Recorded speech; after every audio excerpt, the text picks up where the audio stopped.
پروردگار عالم نے قرآن مجید میں فرمایا وَأَقِيمُوا الصَّلَاةَ وَآتُوا الزَّكَاةَ، اللہ تعالیٰ نے حکم دیا نماز قائم کرو، 5 وقت کی نماز اللہ نے ہر مومن مومنہ پر فرض فرمائی۔ اللہ تعالیٰ نے ہر مومن مومنہ عاقل بالغ پر 5 وقت کی نماز فرض فرمائی، لیکن زکوٰۃ سب پر فرض نہیں فرمائی۔ اللہ نے زکوٰۃ ان پر فرض فرمائی جو مالک نصاب ہیں، جنہیں اللہ نے مال و دولت سے نوازا ہے، جنہیں پروردگار نے دولت عطا کی ہے، سرمایہ دار بنایا ہے۔ پروردگار عالم نے مال دیا، دولت دی، خزانہ دیا اور فرما دیا اب اس میں ان غریبوں، یتیموں، مسکینوں کا حق بھی ہے جو تنگ دستی، پریشانی، مفلسی اور غربت کے سبب اپنی زندگیاں بڑی دشوار طریقے سے گزار رہے ہیں۔ ان کی زندگیوں میں دشواریاں ہیں، اذیتوں سے بھری زندگیاں ہیں ان کی۔ اللہ نے تیرے مال میں ان کا حصہ رکھ کے تجھے فرما دیا یہ ان کا حصہ ہے، ان تک پہنچا دینا، یہ امانت ہے۔ یاد رکھنا اللہ نے تجھے امین بنا کے دنیا میں بھیجا ہے۔ امانت دی کس نے ہے؟ پروردگار نے۔ اب اگر تو امانت جو تیرے پاس ہے اور جہاں تک پہنچانی ہے وہاں تک نہیں پہنچاتا، تو امانت میں خیانت کر رہا ہے۔ اور جس نے دی ہے امانت تجھے کہ فلاں کا مال ہے وہاں تک پہنچا دے، وہ سپر پاور ہے، وہ سب سے بڑی طاقت ہے، پروردگار ہے۔ کیا تیری اوقات ہے کہ تو اس سے مقابلہ کر سکے؟ یہاں کوئی دنیا میں کسی مالدار، کسی بڑے آدمی کے 10 روپے کھا کے دکھائے، 1000 روپے کھا کے دکھائے، وہ جبڑے چیر کے نکال لیتا ہے۔ غریب آدمی کہیں پیسے دیتے ہوئے ڈرتا ہے میرے مر نہ جائیں، مالدار کہتا ہے جبڑے چیر کے نکال لوں گا۔ کیوں؟ اس کے پاس طاقت ہے۔ مگر یاد رکھنا دنیا کے طاقتور لوگ کہتے ہیں کہیں کسی صورت نہیں جائے گا، نکال لیں گے۔ تو سب سے بڑی طاقت کا نام پروردگار ہے، سپر پاور کا نام اللہ تعالی ہے۔ پروردگار سے تیری اوقات نہیں تو مقابلہ کر سکے۔ اللہ تعالیٰ کے یہاں تجھے حساب دینا پڑے گا۔ اللہ جب تجھ سے سوال کرے گا تجھے مال دیا گیا تھا اور تجھے بتا دیا گیا تھا یہ کس کا ہے، تو بتا تو نے وہاں تک کیوں نہیں پہنچایا؟ اور یہ مال وبال بن جائے گا۔ کیسا وبال بنے گا؟ حدیث پاک سنو، میرے آقا نے فرمایا، تاجدار مدینہ نے اعلان کر دیا، اپنے امتیوں کو بتا دیا، اے لوگو خبردار ہو جاؤ، اگر آج اپنے مال کی زکوٰۃ نہ نکالی، اگر یہ مال دولت سارا جمع کر کر کے رکھتے رہے، زکوٰۃ نہیں نکالی، تو آقا نے فرمایا یاد رکھنا کل یہ سارا کا سارا مال، یہ سارا کا سارا تیرا خزانہ، یہ ساری تیری دولت ایک اژدہے کی شکل میں تیری گردن میں لٹکا دی جائے گی۔ ایک بڑے خطرناک اژدہے کی شکل میں یہ تیرا مال تیرے گلے میں پڑا ہوگا، تو چیخ رہا ہوگا۔ یہ تیرا مال تیرے لیے عذاب بنے گا۔ آخرت کو یاد کرو میرے بھائی، زکوٰۃ اپنے مال کی دیا کرو۔ بڑے بڑے مالدار لوگ ہیں مگر زکوٰۃ نہیں دے رہے، پھر کہہ رہے ہیں بھئی ہم پریشان ہیں، حالات بہتر نہیں ہو رہے صاحب، کہہ رہے ہیں پیسہ تو بہت کما رہے ہیں مگر پتہ ہی نہیں لگ رہا جا کہاں رہا۔ جب تو غریبوں کا حق نہیں نکالے گا، نہیں دے گا ان کو، تو تیرا وہ سارا مال اس 2.5% کو نہ نکالنے کی وجہ سے خراب ہو جائے گا، وہ تیرے لیے مصیبت بن جائے گا، اس میں برکت بھی نہیں رہے گی۔ یاد رکھنا میں ایک مشورہ دے رہا ہوں، میرا تجربہ ہے، جس مال کی زکات نکل جائے وہ مال کبھی چوری نہیں ہوتا. اگر تو کہیں لے جا کر پھینک دے گا وہ کسی بھی طرح سے حلال جائز کمائی حلال کی دولت تو پھینک کے آ جا لوٹ کر تیرے پاس آئے گی. کوئی چرا نہیں سکتا, کہیں کھو نہیں سکتا, کہیں گر بھی گیا نا تو مل جائے گا, تیرے پاس تک آئے گا, تجھے ڈھونڈے گا. وہ ایک شخص تھا, ایک دکان چلاتا تھا,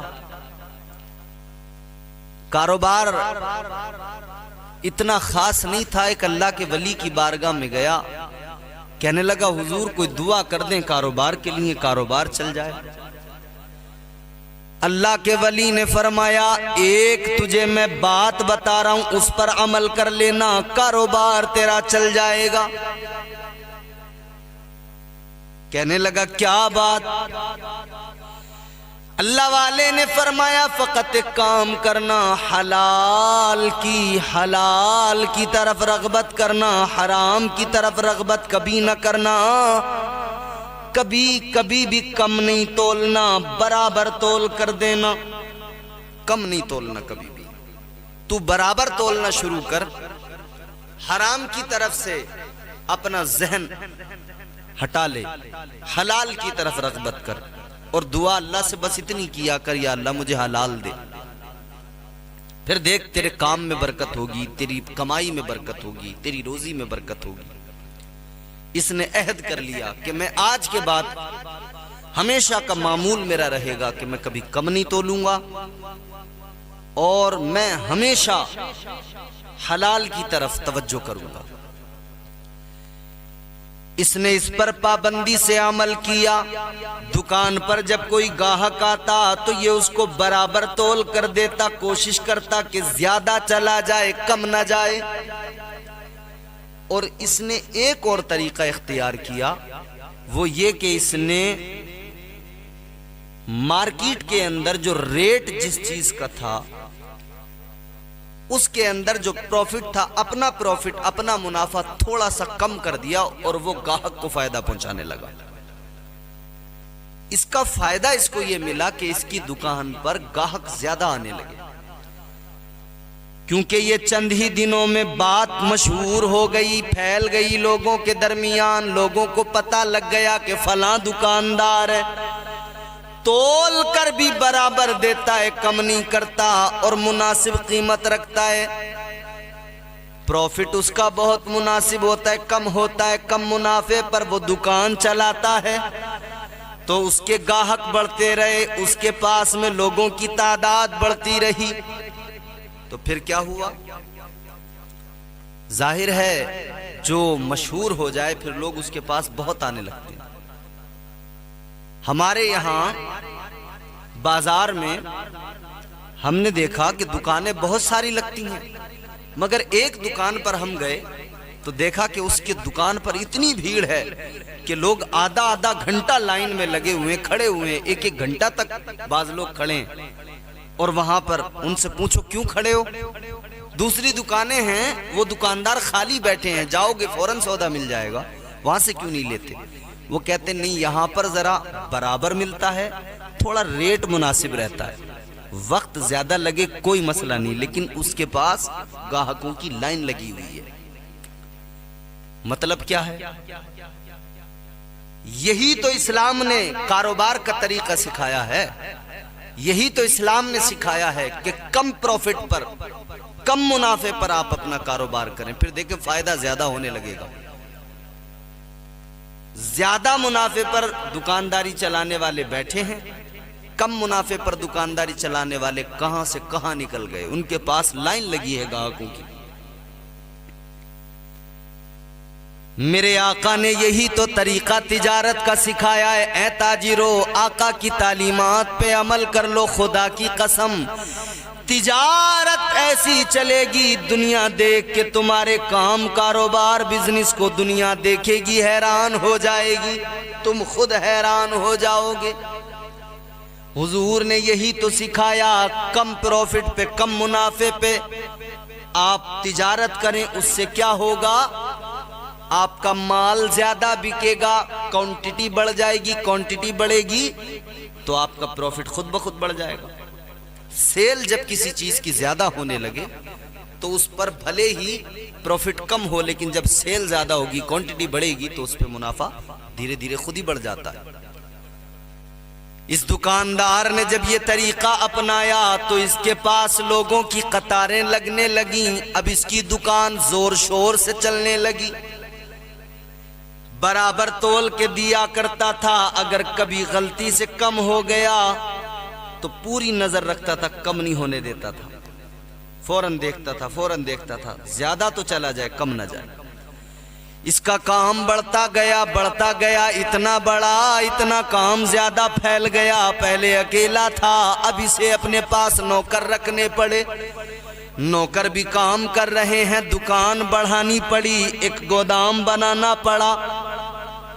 اب مال بک رہا ہے، گراہک آ رہے ہیں، دکانداری ہو رہی ہے زور شور سے، ایک دو نوکر نہیں کئی نوکر لگ گئے۔ اب دھیرے دھیرے اس کا اللہ تعالیٰ نے اس کے رزق میں برکت دی، یہ مالدار ہو گیا، امیر ہو گیا۔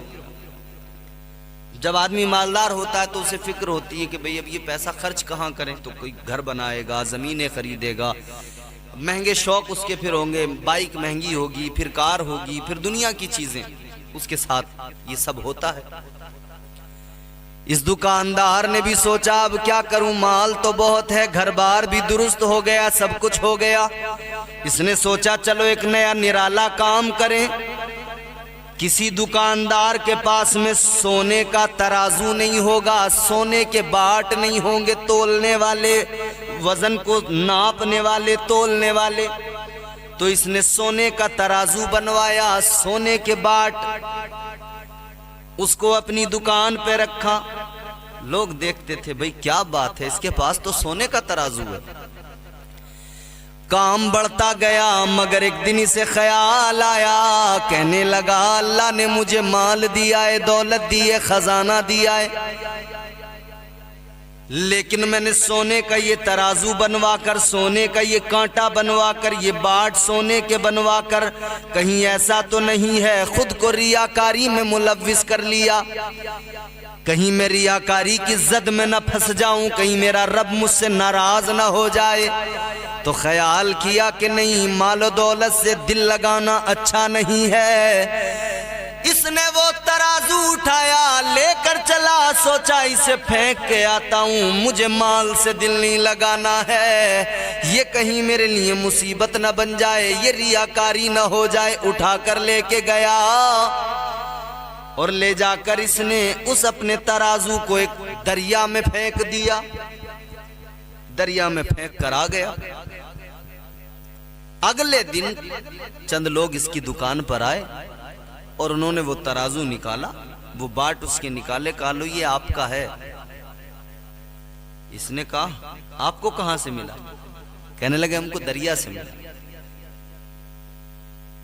وہ آنے والے بتاتے ہیں سنو سنو، ہم دریا میں سفر کر رہے تھے، ہمیں تمہارا ترازو اور یہ تمہارے باٹ ملے دریا کے اندر، تو ہم نے ان کو اٹھا لیا اور ہمیں خیال ہوا بھئی بڑا نیک اچھا آدمی ہے، کبھی کسی کے ساتھ برا نہیں کرتا ہے، کسی کو کم تول کر نہیں دیتا ہے، یہ اس کا ترازو ہے، کیونکہ اس کے علاوہ سونے کا ترازو کسی کے پاس نہیں۔ تو ہمیں خیال آیا کسی چور نے چرا لیا ہوگا، مگر پکڑے جانے کے ڈر سے چور نے یہاں پھینک دیا ہوگا، تو ہم اٹھا کر تمہارے پاس لے آئے۔ یہ بڑا حیران ہوا، اللہ والے کی بارگاہ میں جا کر اس نے سارا معاملہ سنا دیا۔ کہنے لگا میں تو اپنا مال پھینک کے آیا تھا، وہ ترازو اس لیے کہ مجھے خوف تھا کہ اس کے سبب میں مصیبت میں نہ پڑ جاؤں، اس کی وجہ سے رب ناراض نہ ہو جائے، ریاکاری کے پہلو نہ آ جائے، میں پھینک کے آیا تھا۔ اتنا سنا تو اللہ کے ولی مسکرائے، اللہ والے نے مسکرا کر فرمایا یہ دیکھ لے، یہ رزق حلال ہوتا ہے، یہ حلال کی دولت ہوتی ہے۔ فرمانے لگے حرام کی دولت کو تجوریوں میں بند کر کے رکھ لے، تیرے پاس رکے گی نہیں، حرام کا مال تو جتنا چاہے چھپا کے رکھ لے، رکنے والا نہیں ہے، اور حلال کا مال، حلال کی دولت تو دریا میں جا کر پھینک دے، پھر بھی وہ کہیں نہیں جائے گا، واپس لوٹ کر تیرے پاس آ جائے گا۔ تو حلال کی طرف رغبت کرنا چاہیے، اپنے مال کو حرام سے بچائیں۔ اب ہم کہہ رہے ہیں جناب ہم تجارت کر رہے ہیں، بزنس کر رہے ہیں، ہمارا تو سب کچھ بالکل حلال کا ہے، لیکن ہم نے جو زکوٰۃ نہ دے کر وہ جو ان غریبوں، یتیموں، مسکینوں کا حق اپنے مال میں شامل کر لیا، اس تھوڑے نے ہمارے زیادہ کو خراب کر دیا۔ نتیجہ کیا نکلا کہ وہ محنت کا بھی ہمارا بیکار ہو گیا۔ تو زکوٰۃ کا اللہ نے حکم دیا، زکوٰۃ کو فرض فرمایا، زکوٰۃ دیا کریں۔ یہاں تو میاں کسی کے دروازے پہ کوئی سائل آ کے ہاتھ پھیلائے تو لوگ اسے 10 طرح کی باتیں بتاتے ہیں، کہتے ہیں جی تم تو بھیک مانگتے ہو، ہٹے کٹے ہو، اچھے موٹے تازے ہو، کیا ضرورت ہے تم کو یہ سب کرنے کی؟ کام کیوں نہیں کر لیتے؟ مزدوری کیوں نہیں کر لیتے؟ طرح طرح کی باتیں، مشورے دینے لگ جاتے ہیں لوگ۔ ٹھیک ہے، آپ کسی کو سہارا دیں، کوئی اگر ایسا آدمی آپ کو نظر آ رہا ہے جو غربت کے سبب اسے کام نہیں مل رہا اور اس نوعیت کو پہنچ گیا، آپ اسے کام وغیرہ دلا دیں، لیکن آپ اتنے زیادہ مشورے دینے نہ نکل پڑیں کہ لوگوں کو حقیر سمجھ کر سائل کوئی تمہارے دروازے پہ آئے اور تم اسے دھتکارتے رہو، تم اسے برا بھلا کہتے رہو۔ تمہیں جو دینا ہے دو، نہیں دینا ہے تو خاموش اپنا راستہ پکڑو، نکلو، یا اس سے کہو کہ بھائی ہمیں معاف کریں، آپ ہم نہیں دے پائیں۔ حالانکہ ہمارے معاشرے میں یہ بھی ایک بلا، ایک بیماری پھیل گئی کہ ہمارے یہاں لوگوں نے مانگنا بڑا آسان کام سمجھ لیا اور سوچنے لگے بھئی اس میں بس بڑے مزے سے کام ہو جاتا ہے، مانگ لو اور ہو جائے گا گزارا۔ اسلام نے تو یہ بھی نہیں سکھایا کہ کوئی کسی کے آگے دست سوال دراز کرے۔ میرے آقا کی تعلیم نے کسی کو بھکاری نہیں بنایا، میرے حضور نے تو بھکاریوں کو زندگی گزارنے کا سلیقہ دیا ہے اور کہا کسی دنیا والے کے آگے ہاتھ نہ پھیلاؤ، اپنے رب کے آگے ہاتھ پھیلاؤ۔ یاد رہے اپنا قصہ غم دنیا کو سنانے کی ضرورت نہیں ہے، اپنے رب کو سنایا کرو۔ رات کے سناٹے میں اپنے سر کو سجدے میں جھکا کر اللہ کی بارگاہ میں مناجات کیا کرو، گزارشات کیا کرو۔ یا اللہ تو کرم فرمانے والا، تو نیا کو پار لگانے والا، مالک مجدار میں ہوں، یا اللہ مجھے طوفان کے تھپیڑوں سے بچا لے، میری زندگی کی ناؤ کو پار لگا دے۔ ایک صحابی تھے، غریب تھے، پریشان تھے، حضور کی بارگاہ میں آ گئے، یا رسول اللہ بہت غریب ہوں، پریشان ہوں، کیا کروں آقا؟ تاجدار مدینہ والی کائنات مصطفیٰ کریم نے فرمایا، اے میرے صحابی سنو، کیا ارادہ لے کر آئے ہو؟ کہ حضور کرم فرما دیں۔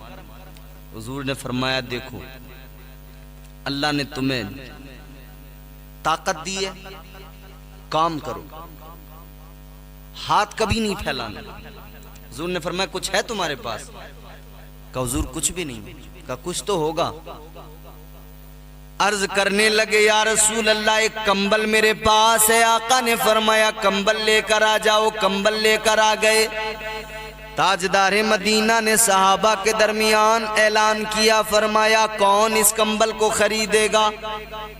بولی لگی، کمبل بکا، اس سے جو پیسے آئے حضور نے فرمایا لے یہ پیسے لے، بازار جا، کلہاڑی خرید کر لا اور ایک رسہ خرید کر لا۔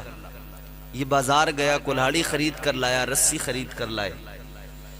تاجدار مدینہ والی کائنات نے کلہاڑی میں پکڑنے کا دستہ اپنے ہاتھ سے لگایا، لکڑی کا دستہ حضور نے خود اس میں اپنے ہاتھ سے لگایا اور حضور نے کام اسٹارٹ کروا دیا، کام شروع کروا دیا۔ آقا نے فرمایا یہ پکڑ، جنگل جا، لکڑیاں کاٹ کر لا اور انہیں بیچ کر اپنا گزارا کر، اللہ تیرے کام میں برکت عطا فرمائے گا۔ یہ لے کر گیا، لکڑیاں کاٹ کر بیچنے لگا، وقت گزرتا رہا، یہ اپنا کام برابر کرتے رہے۔ تھوڑا وقت گزرا، کچھ دن گزرے، پھر یہ آقا کی بارگاہ میں ایک مرتبہ آئے، کچھ تحفہ، کچھ نذرانہ لے کر۔ حضور نے دیکھا یہ تو وہی صحابی جو کبھی پریشان تھے، کبھی غربت کا شکار تھے۔ آقا نے فرمایا کیا حال ہیں؟ کہنے لگے یا رسول اللہ، اے تاجدار مدینہ، اللہ نے کرم فرما دیا، آپ نے جو مجھے کام سکھایا، جس کام پر مجھے آپ نے لگایا، آقا میں وہ کام کرتا رہا۔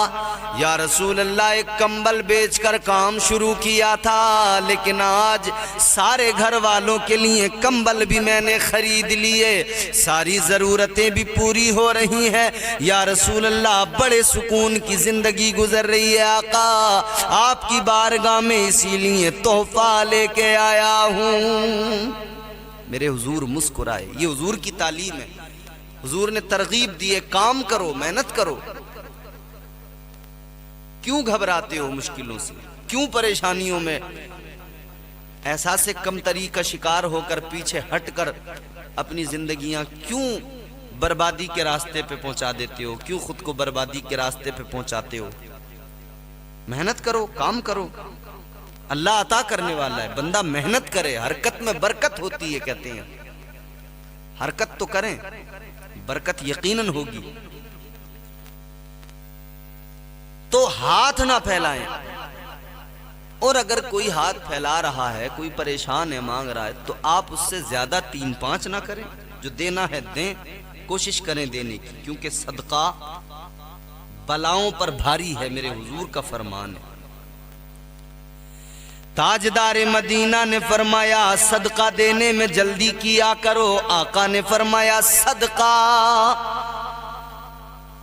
جلدی کیا کرو صدقہ دینے میں، کیونکہ بلا صدقے کو نہیں پھلانگتی، یعنی یہ صدقہ بلاؤں پر بھاری ہے، تو ہمیشہ جلدی کیا کریں صدقہ دینے میں۔ اور یاد رہے صدقہ مختلف شکلیں ہیں، آپ صدقہ دے سکتے ہیں۔ ابھی رمضان شریف ہے، صدقہ فطر ادا کیا جائے گا، وہ بھی ہم انشاءاللہ بتائیں گے کہ اس کی مقدار کیا ہوگی، کتنا آج کی قیمت کے اعتبار سے وہ قیمت بنے گی پیسوں میں۔ فی الحال جو ہم بات کر رہے ہیں توجہ فرمائیں، اچھی بات کرنا بھی صدقہ ہوتا ہے، کسی کو اچھی بات بتا دیں، نیکی کی بات بتا دیں، بھلائی کی بات بتا دیں، یہ بھی صدقہ ہے۔ اسی طرح درخت لگانا بھی صدقہ ہے، جس سے راستے میں درخت لگا دیا، جس کی چھاؤں مسافروں کو ملے، یہ بھی ایک صدقہ ہے۔ یا اس کا پھل کسی آدمی یا پرندے نے یا کسی جانور نے کھایا تو یہ بھی صدقہ ہے۔ اور کسی بھٹکے ہوئے کو، بھولے ہوئے کو راہ دکھانا، راستہ دکھانا، یہ بھی صدقہ ہے۔ اور یاد رہے صدقہ جو ہے نا، اللہ تعالیٰ کے غضب کو، اس کے غصے کو ٹھنڈا کر دیتا ہے۔ یہ حدیث ہے، حضرت انس کی روایت ہے۔ حضرت انس رضی اللہ تعالیٰ عنہ کہتے ہیں کہ حضور کا فرمان ہے، میرے حضور نے فرمایا کہ صدقہ اللہ تعالیٰ کے غضب کو ٹھنڈا کر دیتا ہے اور بری موت کو ٹال دیتا ہے۔ صدقہ بلاؤں پہ بھاری، وباؤں پہ بھاری، تو ہمیشہ صدقہ کیا کریں، جو بن سکے۔ کسی نے ہاتھ پھیلائے دے دو، کسی نے ہاتھ پھیلا دے دو۔ مال اللہ نے دیا ہے تو اس نے دیا ہے نا، اسی کے نام پہ خرچ تو کرو، اس کا فرمان ہے۔ قرآن میں اللہ نے فرمایا، پروردگار عالم نے فرمایا من جاء بالحسنۃ فلہ عشر امثالہا۔ اللہ تعالیٰ نے فرمایا تم میری راہ میں میرے نام پر 1 خرچ کرو گے، میں تمہیں 1 کے بدلے 10 عطا کروں گا۔ اس پر بندے کا توکل رہے، یقین رہے کہ اللہ عطا کرنے والا ہے۔ مولا علی مشکل کشا حیدر کرار حضرت علی رضی اللہ تعالی عنہ ایک روز سیدہ فاطمہ الزہرا سے کہتے ہیں فاطمہ تم نے میرے ساتھ بڑے صبر و شکر کی زندگی گزاری ہے، کبھی کوئی فرمائش نہیں کی ہے، کبھی کچھ مانگا نہیں ہے، فاطمہ کچھ دل چاہے تو مانگ لو۔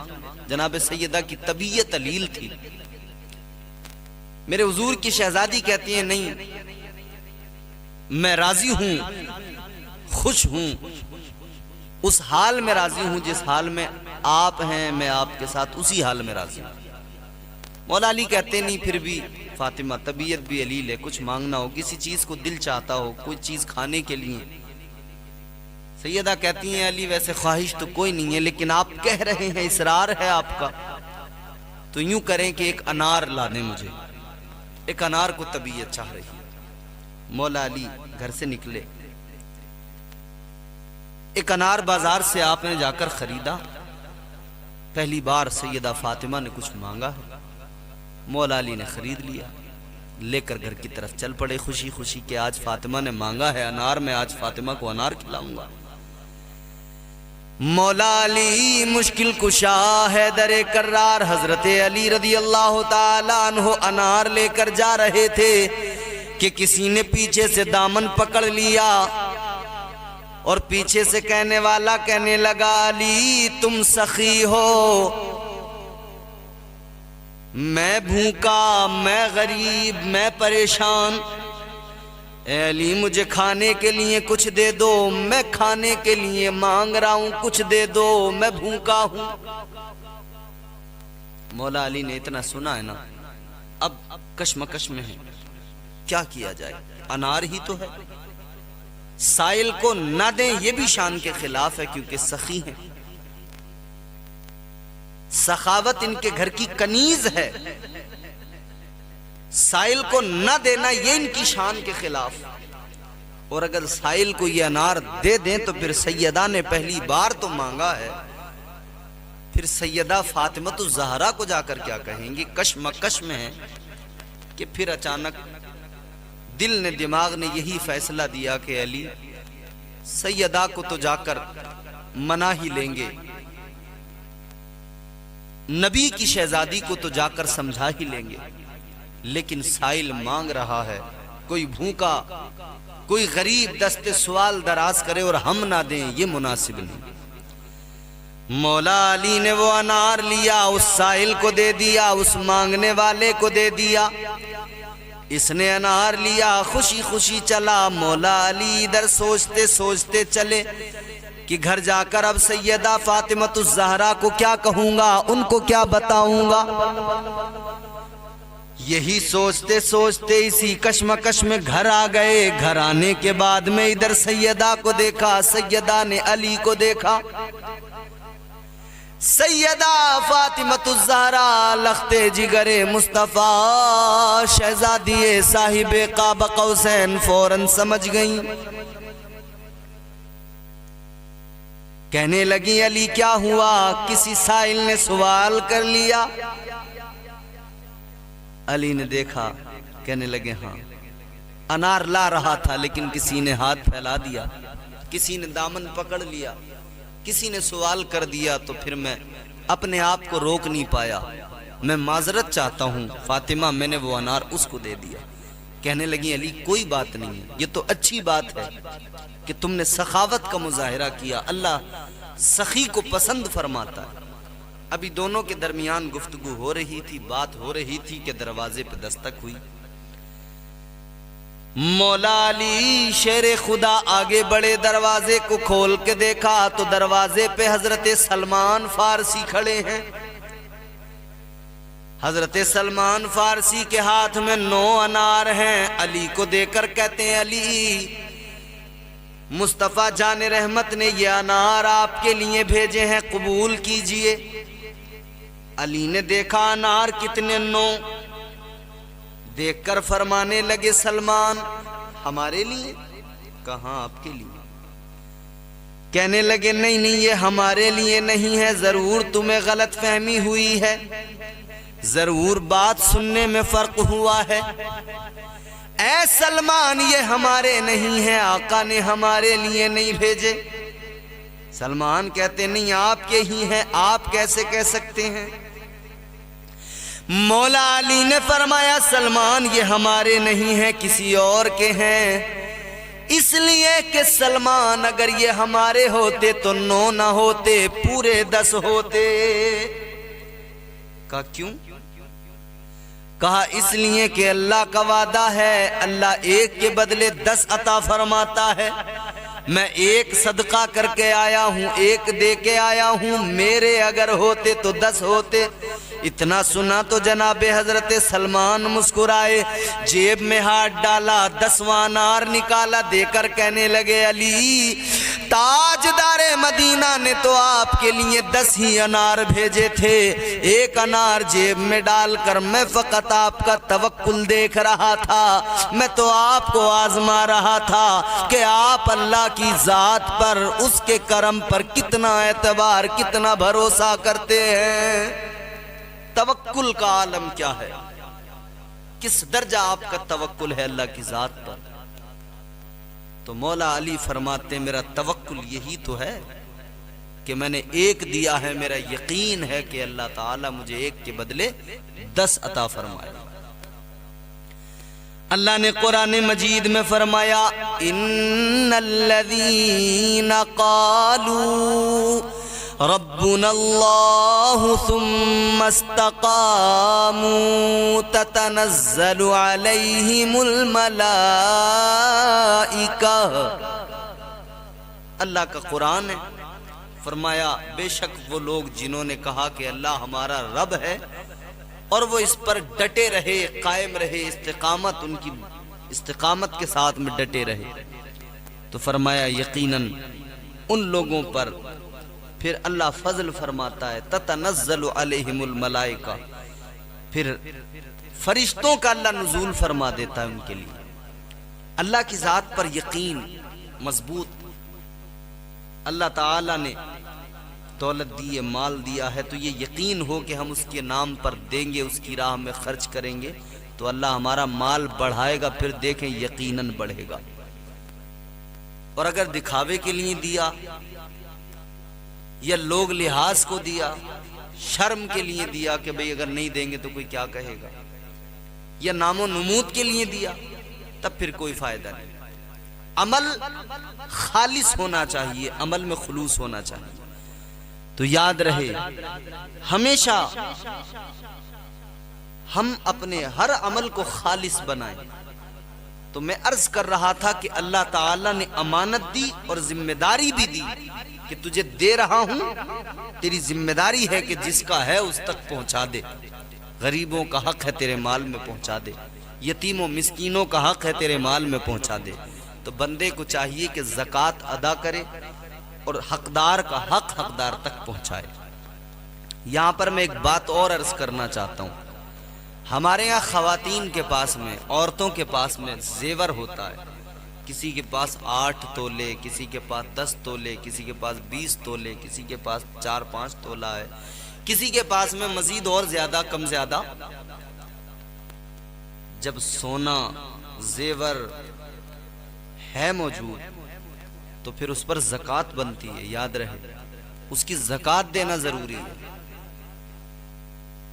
زکوٰۃ نہ دے کر ہمارے یہاں خواتین اپنے آپ کو مصیبت میں ڈال رہی ہیں۔ زکوٰۃ نہ دینے والے کا انجام کیا ہے، اس پر ہم ایک مکمل گفتگو کریں گے انشاءاللہ، ایک مکمل بیان ہوگا کہ زکوٰۃ نہ دینے والے پر اللہ کا کیا عذاب ہے۔ حضرت ابوبکر صدیق رضی اللہ تعالی عنہ نے سختی کی، اور آپ نے اتنی سختی کی، حضرت ابوبکر صدیق رضی اللہ تعالی عنہ نے زکوٰۃ نہ دینے والوں کو بخشا نہیں۔ تو یاد رہے حضور نے زکوٰۃ دینے کا، اسلام نے جو فرض کیا ہے، حضور نے فرمایا کہ زکوٰۃ دو، نہ دینے والوں پر اللہ تعالیٰ ناراض ہوتا ہے، ان کا مال ان کے لیے وبال بن جاتا ہے۔ پروردگار ہمیں اپنے مال کی زکوٰۃ دینے کی توفیق عطا فرمائے، اور اللہ ہمیں خوب خوب اللہ کی راہ میں اس کے نام پر صدقہ و خیرات کرنے کی توفیق عطا فرمائے۔